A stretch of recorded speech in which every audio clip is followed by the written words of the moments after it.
Notre 6e café littéraire,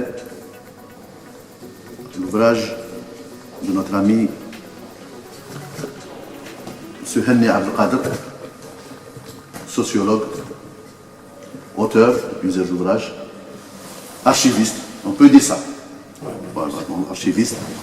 Donc, sur l'ouvrage de M. Henni, édité à la maison Dar al-Quds d'Oran, est intitulé Aperçu sur l'histoire des archives de l'Algérie.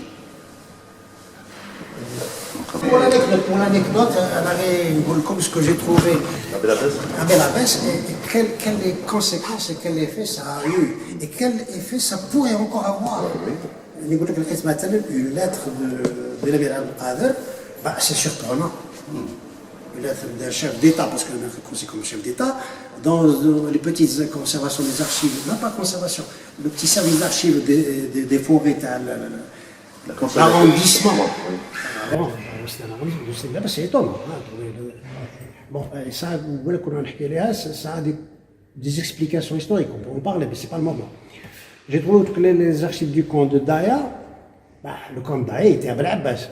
En tout cas, on avait Belabès, donc on ne pouvait pas. On a trouvé quelques documents, mais si je ne les avais pas trouvés, parce que là, comment je les ai trouvés? Sachant qu'il y avait un camp à Daïa, je me suis dit que les Français ont peut-être pris les archives, peut-être, mais peut-être qu'ils les ont pas pris aussi, ou là ils ont pris une partie. Et je suis parti faire ma petite enquête du côté de la Daïra de Tlar actuellement. Et je demande au chef d'État à l'époque, je demande au maire, personne n'était au courant. Donc, quel est le plus vieux fonctionnaire dans le coin qui était là depuis d'avant 62? Galouli, le gardien, le jardinier, le chef d'Aïra. Et je suis parti voir le jardinier du chef de Daïra. Il a une grande résidence, un grand jardin, il avait un jardinier. Alors j'ai posé la question, j'ai dit, est-ce qu'il y a quelque part des vieux papiers moudrines? قال لي ما كاش. من بعد قال لي تسنسنا وعلى الكراج راه عليها كاع مودر راه معمر كواعد. Et c'est là où j'ai trouvé les archives du camp de Daïra, qui sont très importantes parce que tous les hommes politiques, tous les militants, sont passés par Daïra. Donc c'est tous les rapports sur Daïra. Et à partir de là, quand j'étais directeur des archives, j'ai commencé à délivrer des attestations d'assignation à résidence. J'ai remplacé les fameux volets à 3 voies par la fiche communale. Alors quand quelqu'un avait fait de la prison, il allait à Moujahidine, et il dit un témoignage à 3 et on te donne la fiche communale. Et moi j'avais trouvé des documents, c'était autre chose, c'était plus authentique que tous les témoignages. Donc ça a fait des robots à l'époque. Ça fait des robots à l'époque, mais en tout cas je les ai trouvés. Donc il y a concernant, un truc anecdotique, concernant la ville de Sidi Blabès et son nom. Ville de moi Sidi Blabès El Bozidi ou le Sidi Blabès tout court. Alors Sidi Blabès, personne ne sait qui c'est ce monsieur. Il a fait un jour une conférence où il se posait légitimement la question qu'il y a de Sidi Blabès, est-ce qu'il existe ou pas? Ben moi je réponds sur le billet, je réponds à tout le monde que j'ai un acte de décès de Sidi Blabès El Bozidi. C'est extraordinaire, vous racontez des histoires, mais oui, j'ai un acte de décès. Sidi Blabès El Bozidi, on a dit qu'il est mort, en tout cas les sources françaises disent que c'est quelqu'un qui était mort en 1780. Donc il n'y avait pas les Français, il n'y avait pas d'état civil, il n'y avait rien. Mais moi j'ai un acte. J'ai trouvé des archives telles que le théâtre de Sidi Blabès. Alors il y avait un dirigeant, un chef de service de théâtre qui était assez gentil, il avait rassemblé tous les vieux documents dans un chrono, des sommes, dans les archives historiques. Effectivement, quand on les feuillette, il y a des trucs très intéressants. Il y a une lettre de 1942 du conservateur de musique, on appelle ça le conservatoire de musique, qui répond au sous-préfet de l'époque et qui lui disait, voilà, suivant vos instructions, nous avons éliminé tous les juifs. Ça, c'est très important. En France, c'est très important. Chez nous, c'est moins, mais en France, ça l'est. Donc, j'ai trouvé ça avec une autre correspondance où il disait que, alors, je fais une chose qui est importante. Dans une lettre, on a dit que les juifs, on se plaint qu'ils aient été éliminés. Éliminés, ça veut dire quoi? Pas tués, hein? Éliminés, on les a chassés du conservatoire. Mais une autre lettre au chef de Gaulle, toujours le directeur du conservatoire, qui il s'adresse au commissaire de police, il dit, monsieur le commissaire, envoyez-nous des agents, parce qu'il y a des Arabes qui viennent s'asseoir près de la porte, ils sont pouilleux, et nos petits jeunes français, quand ils viennent apprendre le solfège, ils passent par ces Arabes, et ils ont des poules pour les chasser. Donc l'Arabe à l'époque, ou l'Algérien, ou le musulman, ou l'indigène, il n'était même pas toléré que les portes des institutions. Et c'est extraordinaire, le racisme du c'est des documents archivés. Archivés, oui. J'ai trouvé aussi des documents sur Paul Bella, les archives d'Oran, les archives d'Abdel Abbas, et sur Azza Abdelkader, et sur beaucoup de gens. Azza Abdelkader ou Paul Bella, ça m'a permis de comparer dans un livre qui avec des excellents ouvrages. Merci, c'est très gentil. Je le concite. Voilà. Donc, j'ai comparé deux intellectuels de Sidi Bel Abbas. Paul Bella, il est né en 1905, je crois, en septembre. Azza Abdelkader, il est né en 1905 à Sidi Bel Abbas en décembre. 1900 Charel, ils étaient dans la même ville, ils ont grandi dans la même ville, mais chose extraordinaire, ils ne se connaissaient pas.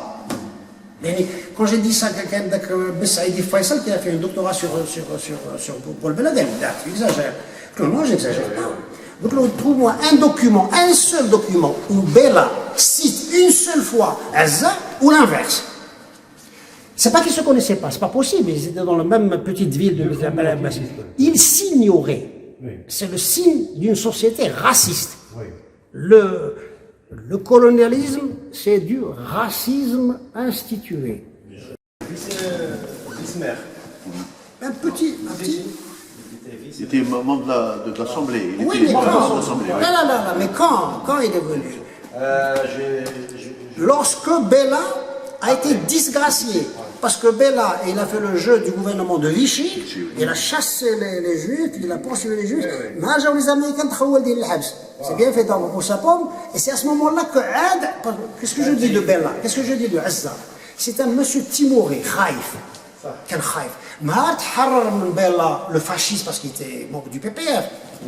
Parce qu'à l'époque, ce n'était pas le petit Paris, c'est le petit Berlin. Il y avait des milices qui tapaient sur les gens.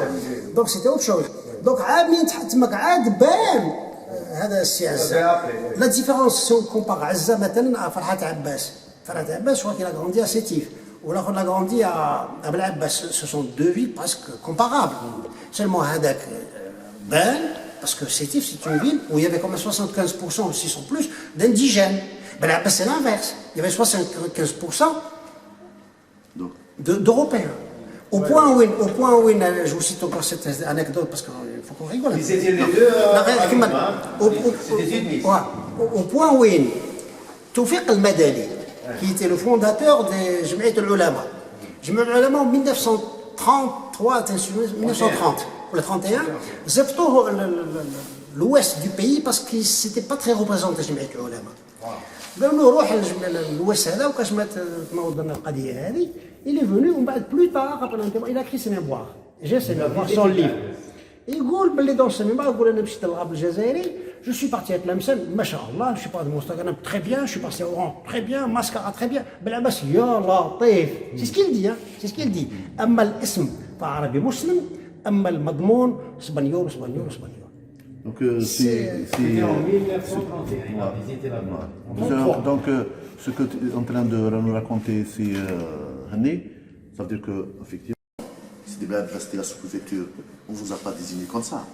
Vous avez constaté quand même que les archives étaient politiquement très importants. Ça, c'est très important. Oui. Merci de faire de la publicité. Non. Ça veut dire que ta désignation n'était pas non. Ça veut dire, dans le temps, on ne désignait pas une personne comme ça pour le plaisir de désigner.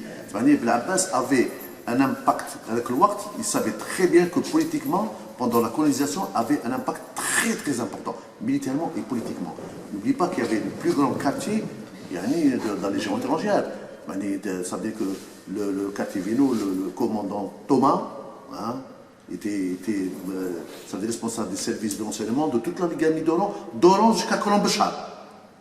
C'est très important de le dire. Et son bureau était au niveau du quartier Vienno. C'était la porte du désert. Donc c'est pour ça que je vous dis que les archives à Sidi Bel Abbas pendant la colonisation, c'était des archives très sensibles. Très sensibles. Maintenant, concernant toujours les archives, c'est des blagues, passons par les archives, restons dans notre agréable ville. Et concernant les archives, est-ce que ces archives-là étaient liées aux archives des communes? Hein? Ah, les archives de communes, c'est un autre problème. Oui. C'est peut-être les archives les plus importantes. Les archives. Comme je l'ai dit tout à l'heure, les archives, ça touchait à tous les documents. Les archives consultables, c'est les archives historiques. Bon, qu'est-ce que c'est que les archives historiques? C'est les archives qui n'ont plus de valeur administrative.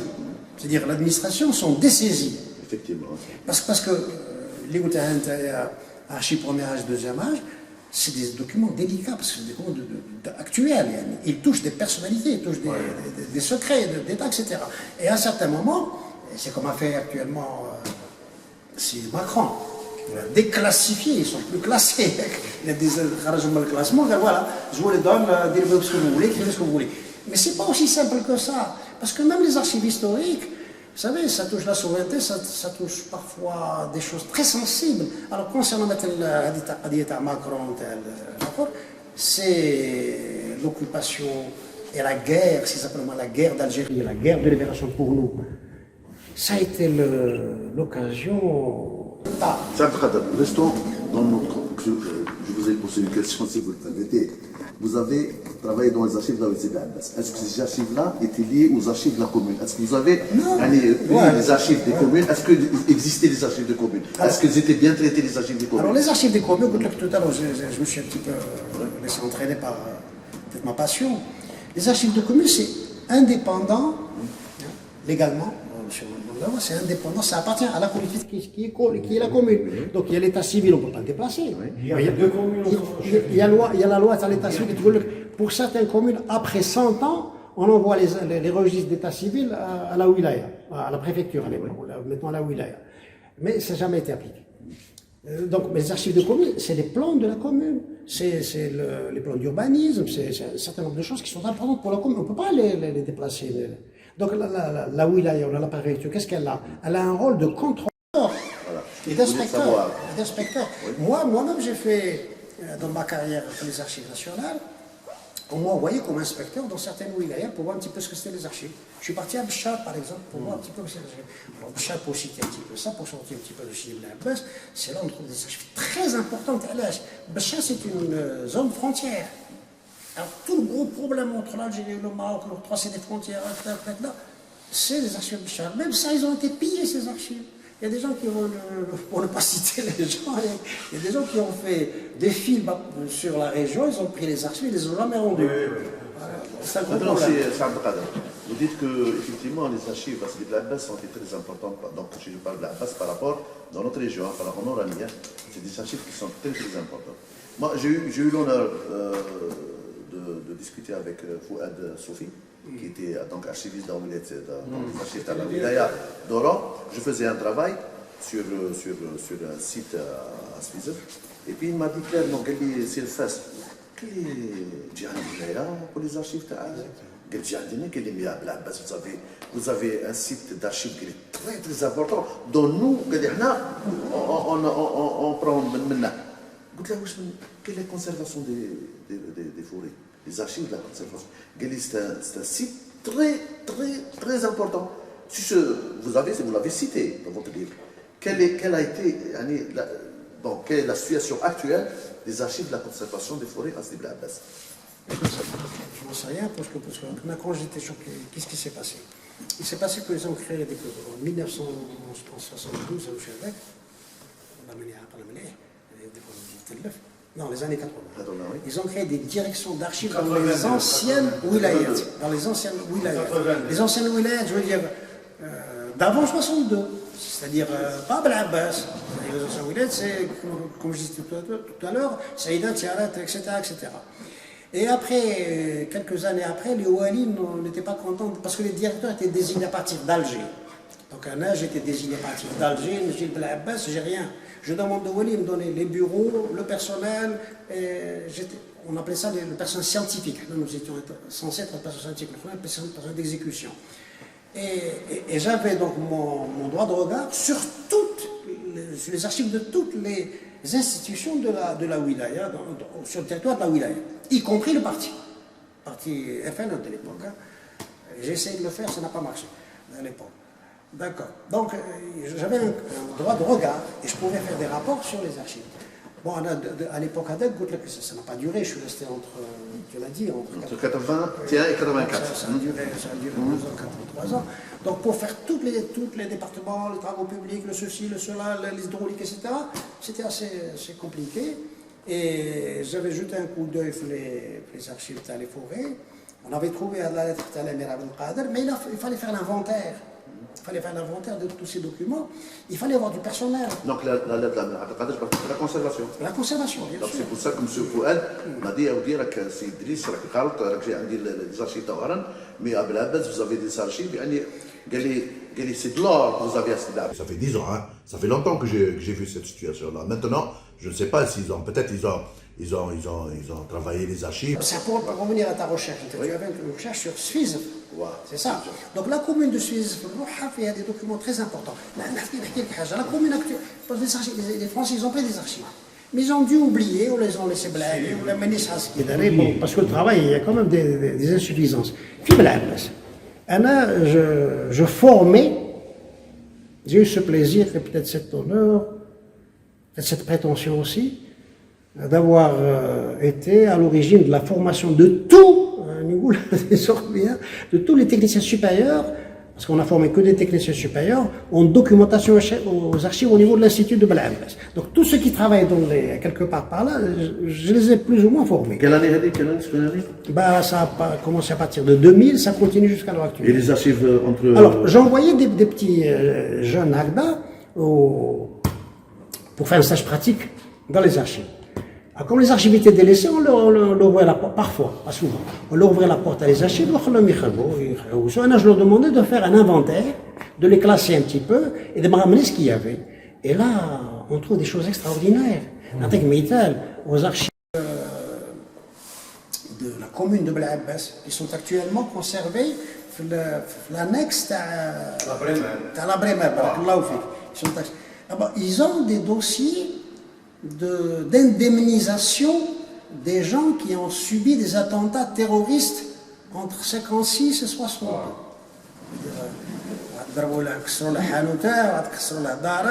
Etc. Alors il y a les noms, les gens qui demandent l'indemnisation, il y a les noms, il y a l'étude, la commission qui a étudié, etc. Et tu as des noms. Mais si tu fais le rapport, je montre les noms des gens qui ont été indemnisés.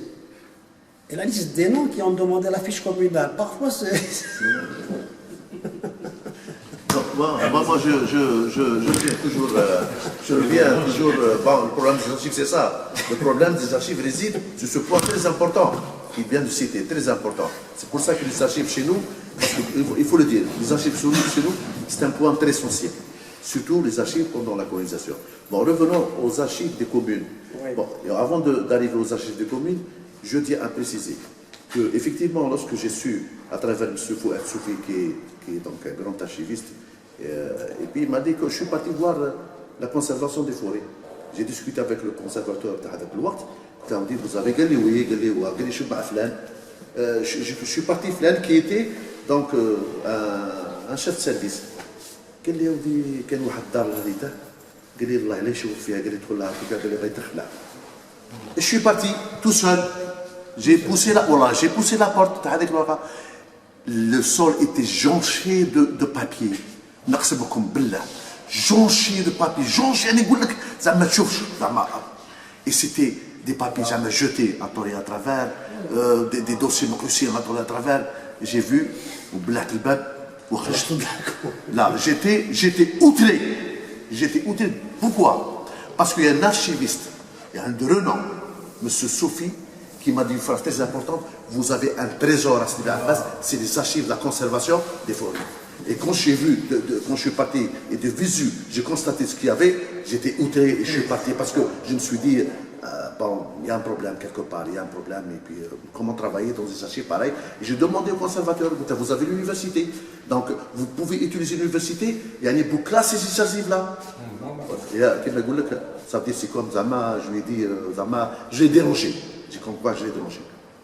Concernant les archives, nous avons un maître Lamayer qui est huissier, justice.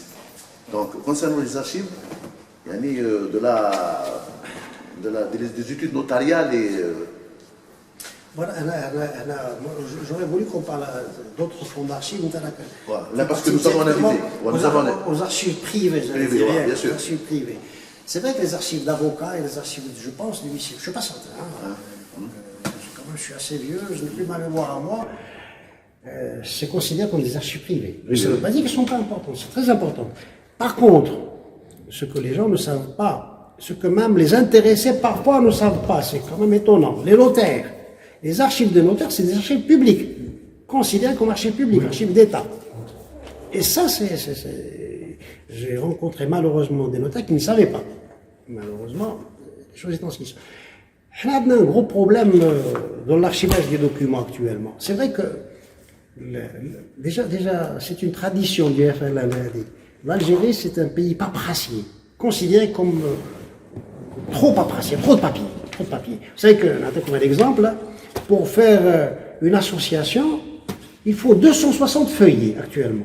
Vous pouvez demander de créer une association, on vous demande 10 documents en 5 exemplaires, ça fait 260 feuillets, ça fait 1 kilo plus. Donc vous voyez, c'est l'état paperassier, et ça vient du FLN, qui était très paperassier. Le FLN كانوا يدلوا غير يكتبوا في الجبل اللي كانوا يدلوا يكتبوا. Donc il faut régler ce problème-là. Les masses de papier qui sont générées chaque jour, où est-ce qu'ils sont? Des fois,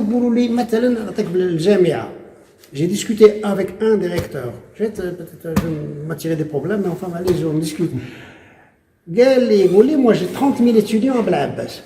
30 000 étudiants, cela suppose 30 000 dossiers. Un dossier, c'est à peu près 1 cm. Ça fait 30 000 centimètres.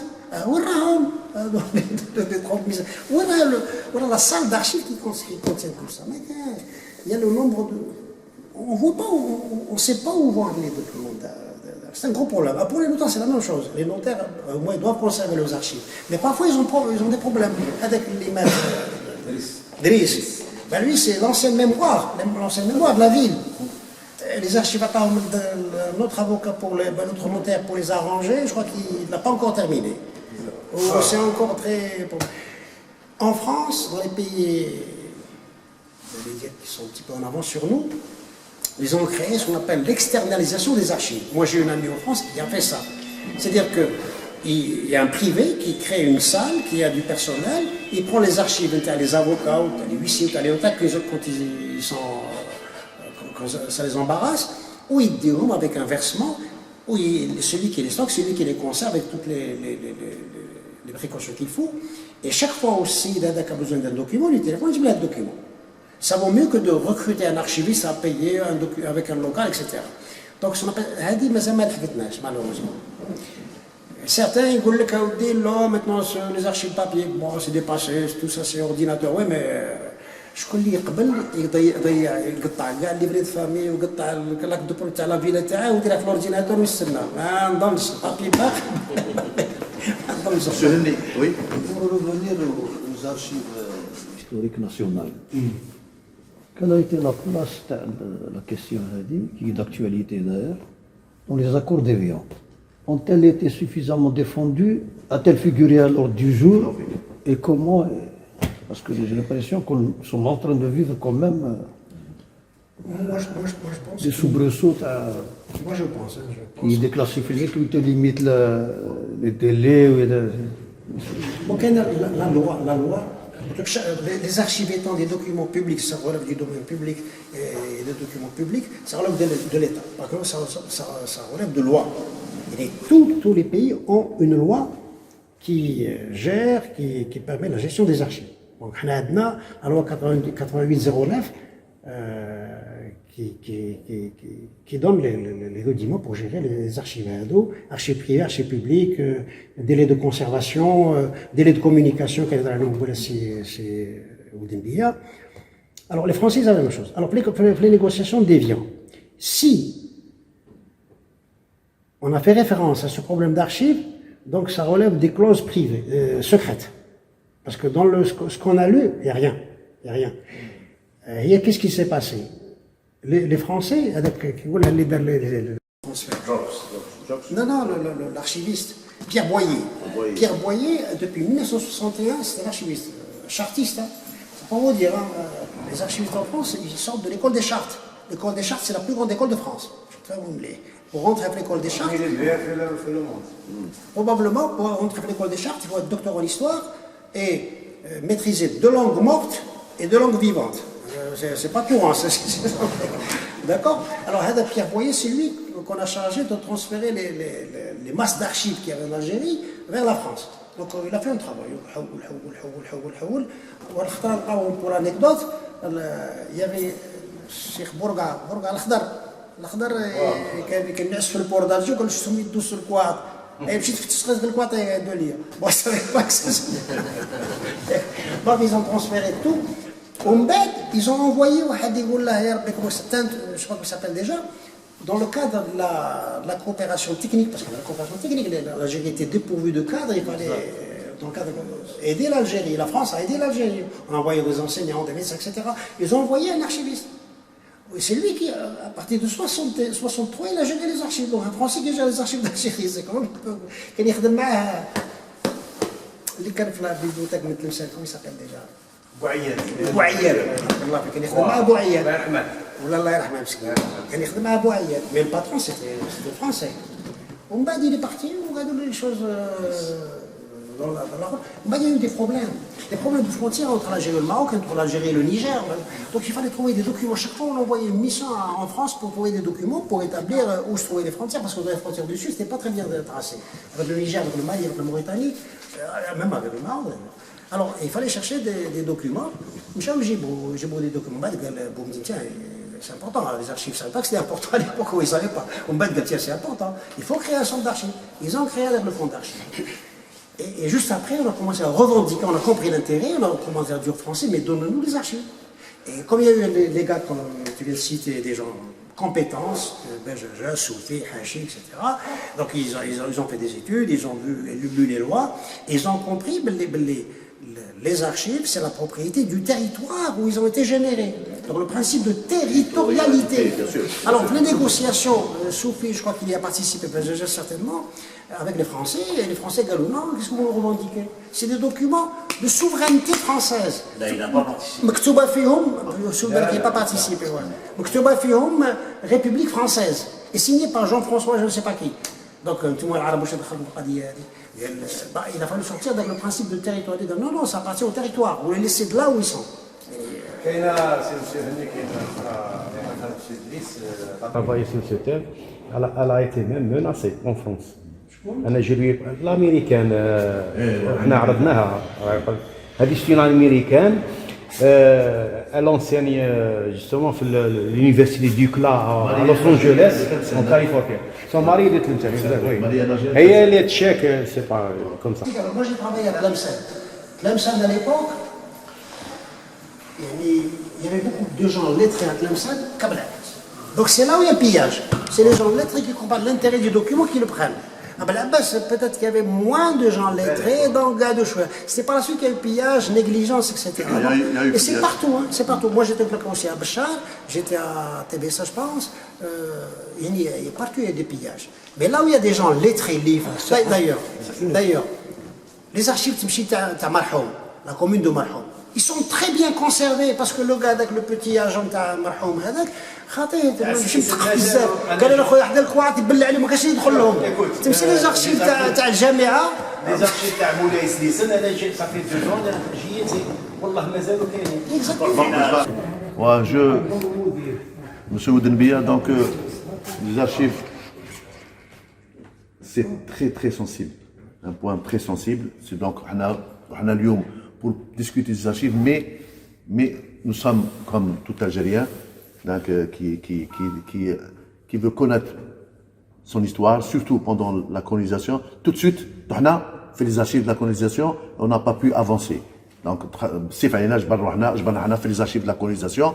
Et il faut dire, et je le répète, que les archives, les communes, que les archives n'ont pas du tout été protégées. Les archives, pendant leur mandat, il faut le dire, des gens qui sont rentrés, qui ont retiré des documents qui touchaient leur famille ou la haja ou là, les archives ont été visitées et revisitées hein, dans les communes, dans les wilayas, et c'est pour ça aujourd'hui que les archives actuellement qui sont ici, il reste des archives qui n'ont pas une grande valeur si on ne se réfère pas aux archives qui ont été emmenées par la France.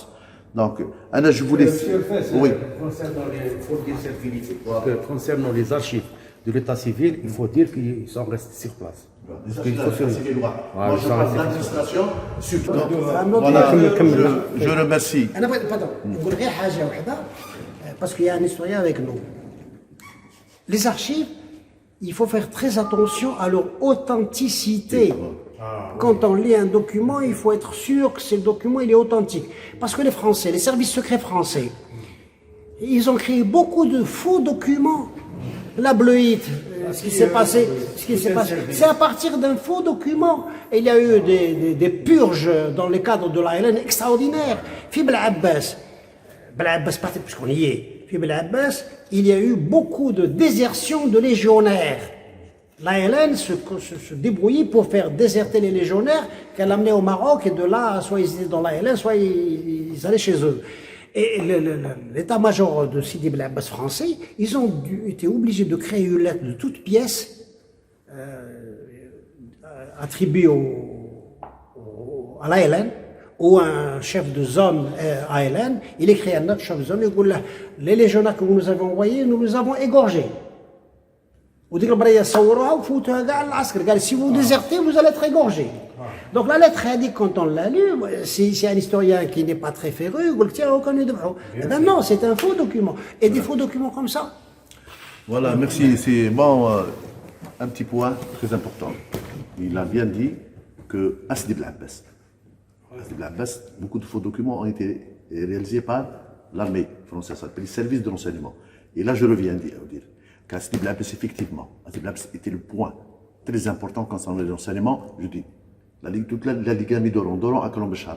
Et c'est là le point très important où je me demande, je le dis et je le répète aujourd'hui, qu'il y avait un officier qui était chef de renseignement de toute la Ligamie d'Oran à Colombechar. Et son bureau se trouvait à Sidi Bel Abbas et tout le monde le connaissait. C'était le commandant Thomas qui a été élevé au grade de général à titre posthume.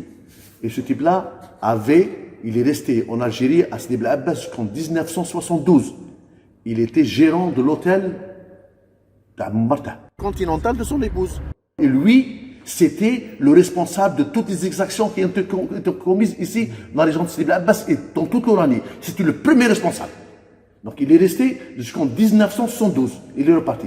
Comment se fait-il que ce type-là est resté en Algérie jusqu'en 1972? Il est reparti. Là est l'énigme. Et personne n'a fait une étude sur cette personnalité, entre guillemets, quand je dis personnalité. Ce type-là est resté, il est géré l'hôtel de son épouse, qui était propriétaire de cet hôtel qui a été vendu à un Algérien, à un ex-ministre, donc je ne dis pas le nom.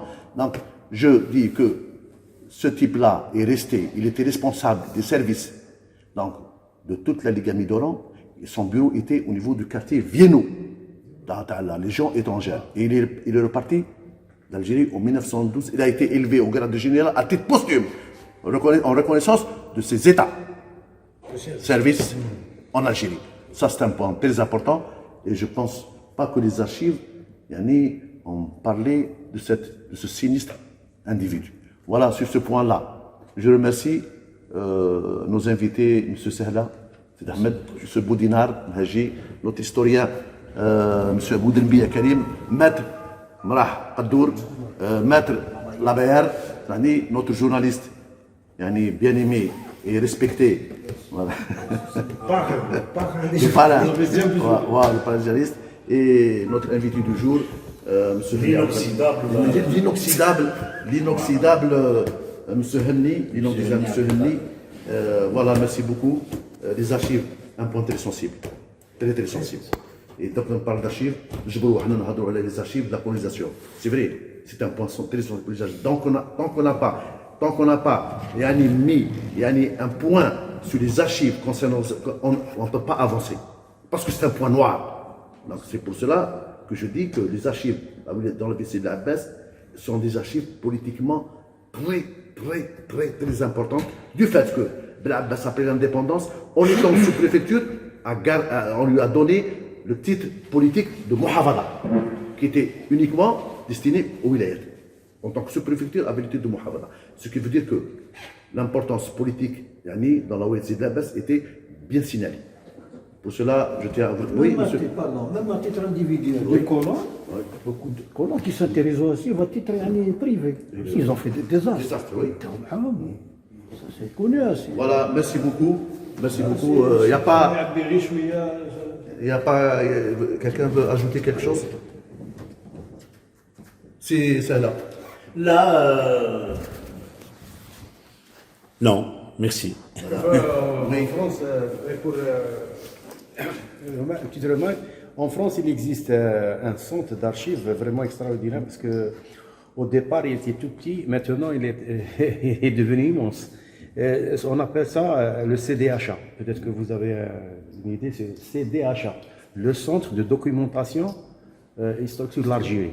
Donc, l'idée, c'était quoi? Il a été fondé d'abord à Paris. Ensuite, il y a 3 annexes, c'est-à-dire il y a à Paris, à Aix-en-Provence et à Marseille. Je les ai visités à les 3. C'est-à-dire c'est des centres dans la main de l'extrême droite française, actuellement. L'idée, c'était quoi? Tous les colons, tous les soi-disant européens qui ont vécu en Algérie, dès qu'il est mort en France, tous ces papiers, des archives, ils sont reversés dans ce. Voilà. Et maintenant, avec les années, c'est un centre qui a été fondé en 1982. Et vous allez voir maintenant, après 30 ans, je ne sais pas combien d'années, maintenant il est devenu un centre vraiment qui a de l'importance, d'un niveau historique, parce que vous trouverez beaucoup de documents là-bas. Voilà, je termine pour dire une chose. Sidi Bel Abbas, étant donné qu'il était, c'est lui le doyen, l'un des précurseurs des archives, je vous le dis, là où il est Sidi Bel Abbas, il y a la visite du président, c'est moi le président du fait Bel Abbas, j'ai oublié son nom. Après le président, il y avait un président de la République qui est passé par Sidi Bel Abbas, française, hein? Donc il y a eu... Hein? Orléans. Ouais. Milléran. Puis il y avait avant. 22, Milléran. Et puis 1900, bon, avant, c'était Napoléon III. 16, donc le père de la colonisation française en Algérie. Donc Napoléon III, Milléran, Bel Abbas, siège, de Gaulle, oui, bien sûr. Donc il y avait le siège du PPF. Donc le PPF, c'était le parti fasciste qui était bien... donc c'est pour ça qu'on appelait Sidi Bel Abbas le petit Berlin. Et puis Bel Abbas le petit Paris. Donc vous sentez que la colonisation avec ces colons de souche qui étaient à Bel Abbas, ils donnaient cette image à Bel Abbas du petit Berlin vers le petit Paris. Le siège des communistes avec les cheminots espagnol et algérien qui était le fief du parti communiste ici. Sans oublier que la Mauricienne a bivouaqué 2 années ici. Donc l'histoire de Bel Abbas est très riche. Politiquement très riche. C'est pour cela que je dis que les archives à Sidi Bel Abbas demeurent très sensibles. Et donc nous avons tout intérêt à demander les archives pour toute l'Algérie. Mais en tant que citoyen de cette ville, nous avons une ville très importante du point de vue archives, historiquement très importante. Voilà, merci beaucoup et je vous remercie énormément et au prochain café littéraire, peut-être qu'on aura une grande personnalité qui va venir. Nous sommes en contact avec lui, donc il va nous parler avec un sujet un peu particulier. Et voilà, je vous remercie et bon courage.